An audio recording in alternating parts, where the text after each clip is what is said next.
Welcome back to AI Wisdom, the channel where AI debates humanity's most difficult and consequential questions. Tonight's debate tackles a question shaping global politics, security, and the future of international order. Should Ukraine compromise with Russia for peace? This is not just a diplomatic calculation. It is a moral, strategic, and human dilemma. It involves sovereignty, territorial integrity, civilian suffering, global stability, and a dangerous precedent set for future conflicts. At its core is a painful tension between ending violence now and protecting long-term justice and security. On one side, ChatGPT will argue in favor of compromise, contending that prolonged war inflicts immense human cost, that imperfect peace can save lives, and that history shows negotiated settlements, even with hostile powers, often end wars when total victory proves unattainable. On the other side, Gemini will argue against compromise, defending the position that conceding territory or legitimacy rewards aggression, undermines international law, and invites future wars by signaling that military force is an effective path to expansion. As you watch, think carefully about the trade-offs. Is peace at almost any cost preferable to endless war? Or does compromise today plant the seeds for even greater conflict tomorrow? After the debate, share your view in the comments. There are no easy answers, only consequences. Let's begin with opening statements. ChatGPT, the floor is yours. Ladies and gentlemen, the question before us is not whether Ukraine's sovereignty matters. It unquestionably does. But whether insisting on absolute justice in an imperfect world may prolong a war that is devastating millions of lives with no clear endpoint. I argue that, under certain conditions, Ukraine compromising with Russia could be morally and strategically justifiable if it meaningfully ends large-scale violence and prevents even greater suffering. War is not an abstraction.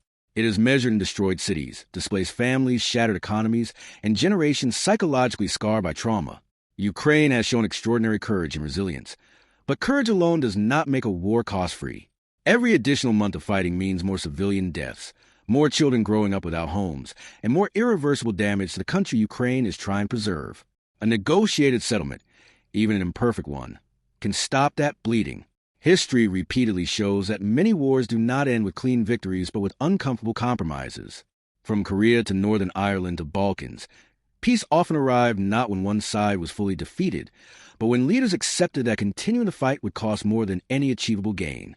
Compromise is not surrender. It is an acknowledgement of tragic constraints. Refusing negotiation until total victory can transform moral resolve into strategic rigidity, trapping nations in conflicts that grind down their own future. There is also a global responsibility to consider escalation. Prolonged war in Ukraine increases the risk of wider conflict, economic collapse, and even nuclear confrontation.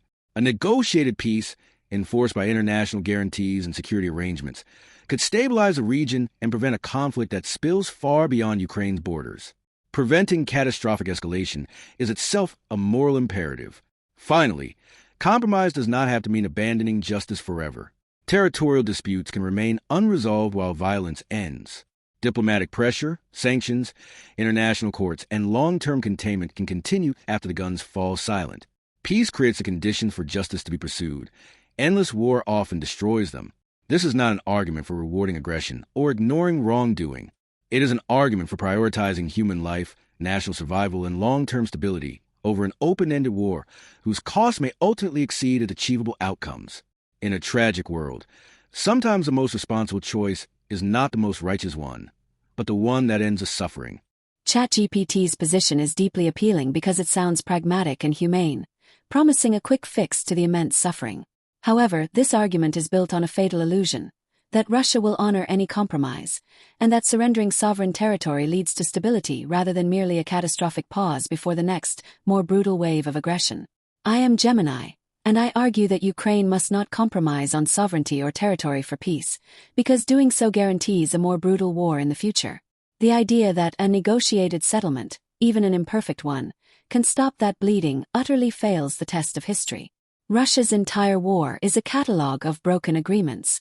From the 1994 Budapest Memorandum, which guaranteed Ukraine's security, to the Minsk agreements of 2014 and 2015, Russia has used every single diplomatic agreement as a mechanism to pause, rearm, and prepare for further invasion. Compromising now does not create a lasting peace. It simply validates Russia's playbook. aggression is rewarded, and international law is meaningless.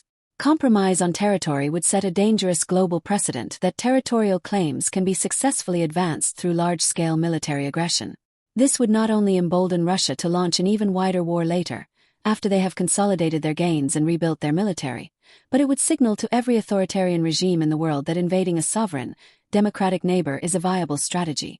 The temporary suffering of war today, tragic as it is a lesser evil than validating a new global order where borders are decided by force. Furthermore, the moral cost of compromise is unacceptable. Surrendering occupied territory is a moral abandonment of one's own people and the foundational principles of a democratic state, subjecting millions of Ukrainian citizens to filtration camps, political repression, and the systematic erasure of their identity. The only way to achieve long-term stability is to prove that aggression is not just costly, but ultimately fruitless. Russia is demanding concessions not as a goodwill gesture, but because its ultimate goal remains the dismantling of Ukraine as a sovereign state. A compromise peace would only grant Russia the operational space and time it needs to achieve its maximalist goals. The only realistic systemic intervention is to support Ukraine in its fight to restore its internationally recognized borders, thereby demonstrating that defensive sovereignty is the only viable path to genuine, lasting peace. We must not mistake a pause in violence for the absence of conflict. Ukraine should not compromise. It should be supported to win. Thank you both for your opening statements. We now move into the rebuttal phase. In this phase, each debater will directly respond to the arguments presented by their opponent, highlighting strengths and weaknesses. ChatGPT, as the pro-Android debater, may begin the rebuttals. Gemini will follow with its rebuttal. Gemini's rebuttal is powerful, but it rests on a dangerous assumption of its own, that the only alternative to compromise is a decisive, enforceable victory that permanently deters Russia. That outcome is not guaranteed, and building an entire moral argument on a hypothetical future victory risks sacrificing real lives today for an uncertain payoff tomorrow. Let me be clear, skepticism toward Russian promises is justified. History shows repeated violations, but diplomacy is not built on trust. It is built on verification, leverage, and enforcement. The failure of past agreements like Minsk was not that compromise is inherently impossible, but that those compromises were weakly enforced, ambiguously defined, and lacked credible security guarantees. To conclude that all negotiated settlements are therefore futile is to ignore decades of international conflict resolution where hostile actors complied not because they were virtuous, but because the cost of violation became unbearable. Gemini argues that compromise rewards aggression and sets a global precedent, but precedent cuts both ways. An endless war with no off-ramp sets its own precedent. That conflicts between nuclear-armed states are resolved only through prolonged proxy wars fought at catastrophic human cost. That is not a stabilizing lesson for the world. Deterrence is not solely achieved through battlefield victory. It is also achieved through containment, sanctions, security architectures, and long-term geopolitical isolation, tools that become more effective once active warfare stops. On the moral argument, yes, occupied Ukrainians face repression. That reality is horrifying. But war does not eliminate that suffering. It expands it. Every year of continued fighting creates more occupied territory, more displaced civilians, more dead soldiers, and more traumatized families. Morality cannot be measured only by territorial lines on a map. It must account for cumulative human cost. A state's highest moral obligation is to preserve its people, not to pursue maximal outcomes regardless of price. Gemini frames compromise as abandonment. I frame absolutism as moral gambling. It gambles that Russia will collapse, that Western support will remain unlimited indefinitely, that escalation will remain controlled, and that Ukraine can achieve full territorial restoration without catastrophic loss. If any of those assumptions fail, the cost will not be theoretical. It will be paid in lives. Finally, compromise does not mean recognition, forgiveness, or forgetting. Borders can remain disputed. Justice mechanisms can remain active. Sanctions can remain in place. Security guarantees can harden Ukraine's future far more effectively than a frozen war that drains its population and economy indefinitely. Peace is not capitulation if it preserves the nation's survival and future agency. The tragedy here is not that compromise is morally weak. It is that war offers no morally clean outcomes. The question is not whether compromise is ideal. It is whether refusing it indefinitely truly produces a safer, more just world Gemini promises. Given the risks of escalation, exhaustion, and irreversible loss, insisting that only total victory is acceptable may be the most dangerous gamble of all.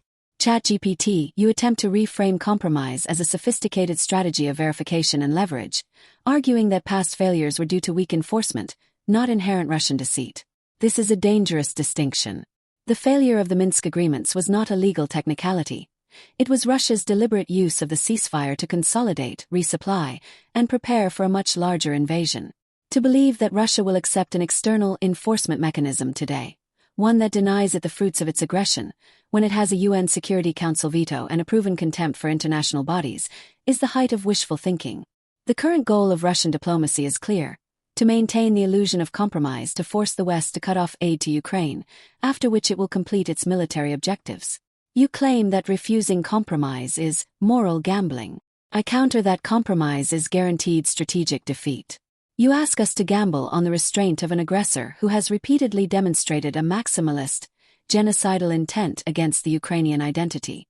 Ukraine's highest moral obligation is not merely to preserve its people in a crippled, dismembered state, but to secure their long-term freedom and security, a goal that is impossible if the aggressor is left in possession of sovereign territory and provided with a defined period to rearm. The precedent set by ceding territory is not just about the lines on the map. It's about legitimizing the use of force to redraw borders in Europe. This lesson would be learned by every revisionist power worldwide, making the world demonstrably less safe for every smaller nation. While peace is desirable, a peace that rewards aggression and fails to secure the victim's future is not peace at all. It is merely a strategic lull that guarantees the next conflict will be larger and more costly. The only genuine off-ramp is to make the current aggression so costly and futile that Russia has no choice but to withdraw.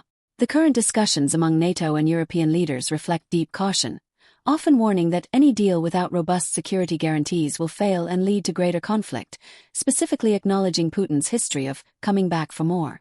The West knows that compromise without Russian defeat is unsustainable.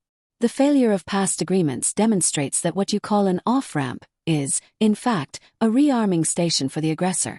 Gemini's rebuttal is forceful, but again collapses a complex strategic spectrum into a single binary choice: total victory or inevitable betrayal. That framing is emotionally compelling, yet strategically brittle. It assumes that the only form of enforcement that matters is Russia's complete military defeat, while dismissing all other mechanisms of constraint as naive by definition. History does not support that absolutism. States far more hostile and duplicitous than Russia have altered behavior not because they were defeated outright, but because their strategic environment made further aggression irrational, unsustainable, or too costly to pursue. You argue that compromise is guaranteed strategic defeat, but that presumes compromise must be unconditional, immediate, and unenforced. That is a straw man. A negotiated settlement can be phased, conditional, internationally guaranteed, and explicitly reversible. It can include demilitarized zones, multinational peacekeeping forces, binding security guarantees backed by real military commitments, and sanctioned snapback mechanisms that are automatic rather than discretionary. The fact that Russia would prefer a weak agreement does not mean a stronger one is impossible. It means it must be constructed from a position of leverage, not abandoned altogether as a category of policy. You also claim that Russia's intent is fixed and maximalist, and therefore immutable. Intent matters, but capability matters more. States act not only on ideology, but on constraints. Russia today is economically weakened, demographically strained, technologically isolated, and dependent on a narrow set of partners. A prolonged war risks not just Ukrainian suffering, but uncontrolled escalation, alliance fatigue, and a slow erosion of international support that Ukraine depends on for survival. Betting everything on the assumption that Western aid will remain unlimited and politically unshakable for as long as it takes is itself a form of strategic gambling. On precedent, you are right that ceding territory carries global implications. But so does a war that normalizes perpetual, open-ended conflict between nuclear-armed blocs. The lesson smaller nations may learn is not only borders can be changed by force, but also great powers will fight to the last proxy indefinitely. That is not a stabilizing signal either. International order is not preserved solely by punishment. It is preserved by creating frameworks where aggression becomes structurally unprofitable, not just morally condemned. Finally, you equate compromise with abandoning Ukraine's future freedom. I argue the opposite risk exists as well, that an uncompromising pursuit of total restoration, regardless of time horizon or cost, could hollow out the very society it seeks to protect, a depopulated, traumatized, economically shattered Ukraine, even if technically victorious, may struggle to enjoy the freedom it fought for. Strategy must align ends with sustainable means. This debate is not about trusting Russia. It is about recognizing that war is not a moral exam with perfect answers, but a management of catastrophic risks. Rejecting all compromise on principle assumes that escalation, endurance, and victory are safer than containment, deterrence, and negotiated stability. Given the stakes, nuclear escalation, generational loss, and regional destabilization, that assumption deserves far more skepticism than Gemini allows. ChatGPT, you suggest that refusing compromise is strategically brittle, because a total victory is not guaranteed, and that Russia can be constrained by international mechanisms like demilitarized zones and snapback sanctions. This is the definition of strategic naivete. First, you are asking Ukraine to accept a permanent loss of sovereign territory Russia has already illegally annexed and written into its constitution, in exchange for a set of promises and guarantees that rely on the collective will of NATO and the UN. The search results show that Russia believes it is winning the war of attrition, is successfully bypassing sanctions through partnerships with China and others, and that its strategic goal remains the dismantling of Ukrainian sovereignty. Given that Russia currently rejects any proposal that constitutes a strategic defeat, why would they honor a future agreement that forces them to give up their gains? Second, your argument rests on the assumption that Russia is currently constrained. The data shows the opposite. The Russian economy has adapted to sanctions, is currently operating on a massive military Keynesian model, and still maintains significant financial reserves. While its military-industrial base faces some long-term strains, the consensus is that Russia is prepared to sustain the war for at least 2 or 3 more years. The idea that Russia is desperate to negotiate and will be forced into an airtight, unfavorable agreement by its current constraints is simply not supported by the facts. Third, the very mechanisms you propose, phased agreements, demilitarized zones, and international guarantees, are precisely what failed in 2014 and 2015. Ukraine cannot gamble its national existence on a repeat of a failed strategy. When you give Russia a strategic lull, they will use it to reorganize, remobilize their deep reserves of Soviet-era equipment, and re-attack at a time of their choosing, when Western resolve has inevitably fatigued. That is the lesson of Minsk. The precedent of an endless war is a terrible one, but the precedent of rewarded aggression is worse. The only way to achieve long-term containment, as you suggest, is to ensure Russia cannot use its territorial gains as a launchpad for future attacks. The only way to secure a future for a thriving, democratic Ukraine is to deny the aggressor a permanent foothold on its soil. Accepting compromise today is not a management of catastrophic risks. It is the scheduling of a future, larger catastrophe. Excellent points from both sides.